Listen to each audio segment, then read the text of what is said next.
patrimônio, não para empurrar eles para frente, mas aí já nesse sentido do que a gente pode fazer para simplificar, porque o que a gente viu em outras áreas de tombamento na cidade foi que, com a ajuda de pessoal da Federal e tal, se produzia os dossiês e a prefeitura acatava os dossiês que fossem produzidos. Fora, claro, ela analisava os dossiês de novo, o dossiê já estava pronto, que é o que ela não tem conseguido fazer hoje, que é o dossiê de datamento, para falar de quando é a construção exatamente, se o arquiteto é um arquiteto de renome, se o estilo da construção obedece o estilo da época, se há elementos suficientes para restauração, ou se vale a pena restaurar ou não. Eu acho que são esses três caminhos que a gente tem. Um outro caso aqui. Isso é uma coisa. Eu fiz a reforma na Casa da Serra, para a Líder. Teve coisa lá que foi feito lá, que é um caso, por exemplo, teve piso que foi mantido, e teve piso que foi mantido porque nós insistimos em manter aqui por eles, poderia podia tirar. Eu acho o critério muito maluco, viu? Eu vou dizer a verdade para o senhor. Eu entendo o tombamento de palacete, entendo o tombamento de prédios que isoladamente têm um significado histórico muito grande. Agora, essa lógica de tombamento de conjunto, eu acho ela... Não, em casa residencial... perigosa, assim. Por exemplo, você falou, por exemplo, do taco, não tem mais taco nenhuma. Nada, não tem taco. Você falou de desenho, como é que eles sabem que era esse desenho? Porque entregaram as fotos. Quem? O arquiteto entregou de como era antes. A questão do armário não quer dizer que eles não tinham para voltar armário embutido. O armário é porque eles viram os vãos, eles não viram os armários. Os armários tinham sido doados pela família. Deu os móveis todos lá, porque ninguém queria móvel numa casa grande, por exemplo, uma mesa de sala de jantar enorme, não cabia em nenhum apartamento. Então foi doado os móveis. Então nós não sabemos nem quem que levou.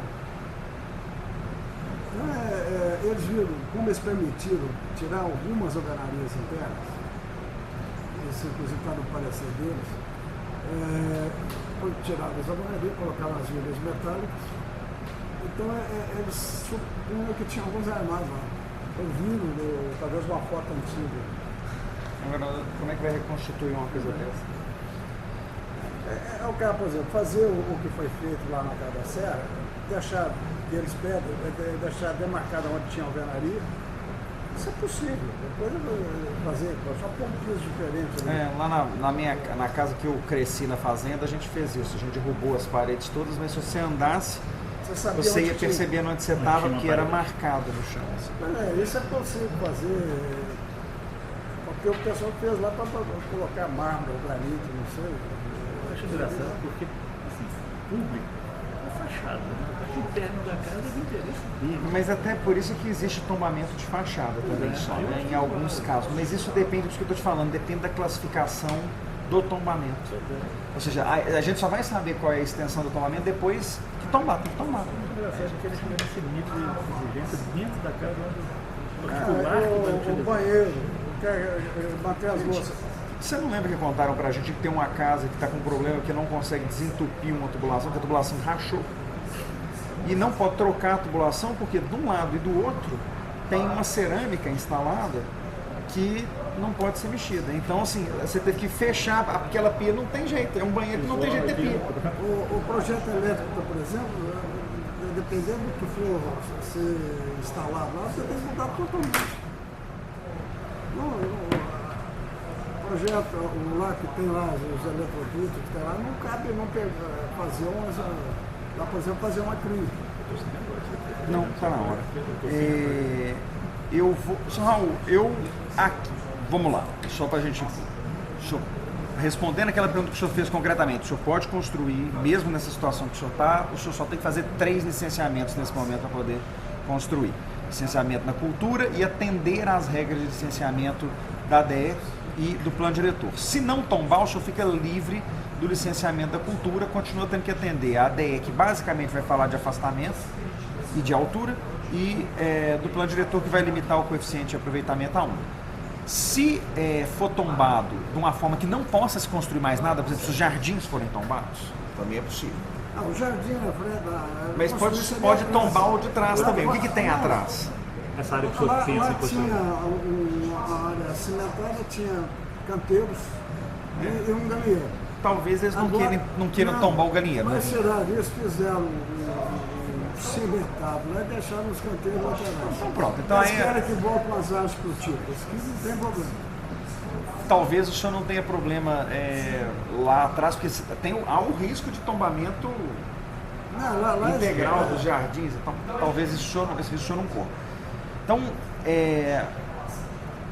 a situação não é simples não, viu, seu Raul? A situação para melhorar, o senhor tinha que ficar livre da indicação de tombamento. E até o negócio, a gente fica na dependência aí da política. No ano que vem tem eleição para prefeito. Agora, o patrimônio até é um órgão técnico, mas ele é um órgão bem técnico. Ele só não é um órgão rápido, é isso que me mata. Assim. Me deram a informação desse arquiteto que hoje estaria responsável por essa casa, lá pela cidade da Vila. E eu pedi um orçamento com o arquiteto para ver lá no patrimônio, ver o que eu consegui. Ele foi lá e dar o piso da cozinha, eles permite trocar. Eu disse, não, mas eu quero da sala também, não é só cozinha. Mas aí ele ficou de me dar um orçamento completo para fazer, aí até hoje ele me deu o orçamento. Porque o assunto é um assunto muito chato, viu? Assim, eu não sou arquiteto, mas se eu fosse, a última coisa que eu ia querer mexer na minha vida era com isso. Precisa ter muita paciência. Não, e você fica dependendo do outro, porque você faz o seu trabalho, o outro pega e olha e fala, não gostei não. Não concordo não. Não acho que tá bom não. Fala, doutor, eu fiz a estação central do metrô. Aqui lá teve embargo, lá teve parado lá, e lá tinha um arquiteto do Rio Grande do Sul, tinha o pessoal do metrô e tinha o pessoal do patrimônio. Tinha, acho que o EFA envolvido. Tinha reunião lá que tinha mais de 40 pessoas. Aí não tem jeito de resolver, concorda comigo? Para ficar decidindo a pintura que ia fazer. Aí chegaram lá, cada faixa assim, de janela lá foi pintada de uma cor, a janela de outra, aí o pessoal lá falou assim, eu não gostei dela. Diz que o Grande Hotel foi assim também, quando a gente viu o pessoal contando, diz que ele demorou esse tanto que o pessoal desistia, largava. O Grande Hotel era assim, vinha aquela comissão. Olha uma loucura, aquela e o projeto ainda foi mudado porque eu levantei um problema lá tinha um rebaixamento de água lá. Se for fazer esse rebaixamento aqui, não vai ter um problema aqui. Vai virar uma piscina aqui dentro. Não, o muro ali da Sapucaí ia descer junto. Que bom. Ou os prédios, né? Que eu passei, perder que fundação que tem. Né? Vai saber, né? Ali, que construção daquela idade, vai saber. Aqui lá, deu uma canseira ali. Eu pintei, tem prédio lá que eu pintei. Com questão de fazer a moça, eu devo ter pintado umas 5 vezes. Cada prédio daquele. Olha, é por isso que eu continuo insistindo. Por isso que o arquiteto não deu. Tem que acabar com o Estado. O Estado, eu estou desistindo da existência dele. Não é possível. Onde ele entra é para complicar. Só atrapalha. Onde ele entra Sr. Raul, eu preciso que o senhor me autorize se a gente parte para cima deles ou não. Deixa o senhor pensar aí. Eu vou dar um cartão para o senhor. Você pode entrar em contato com a hora que precisar. Aí é só, eu fico esperando só um sinal do senhor, pode ir, aí nós vamos, porque aí a minha tendência é fazer 2 movimentos ao mesmo tempo. Eu faço um ofício pedindo para que seja feita uma prestação de contas da situação de tombamento de todos os indicados e na sequência eu marco uma audiência pública e arrasto eles para cá. Então, é que precisa dar uma solução, porque na verdade... Bom, o senhor imagina quantas pessoas estão prejudicadas e o bairro enquanto isso está morrendo. Além não é preservar o patrimônio? Nós estamos deteriorando o patrimônio. Exatamente. Tem jeito melhor que de derrubar uma casa do que deixar ela vazia? Algumas casas chegaram lá, fizeram antes no muro, toda a altura na frente. Tem várias, né? Que a gente não sabe nem o que tem lá dentro, né? Você olha e passa do lado de fora, o que será que tem aí atrás? E outra coisa, o novo projeto ABS Cidade Jardim, que aparece lá, que eu moro na divisa do Coração de Jesus com a Cidade Jardim, no outro.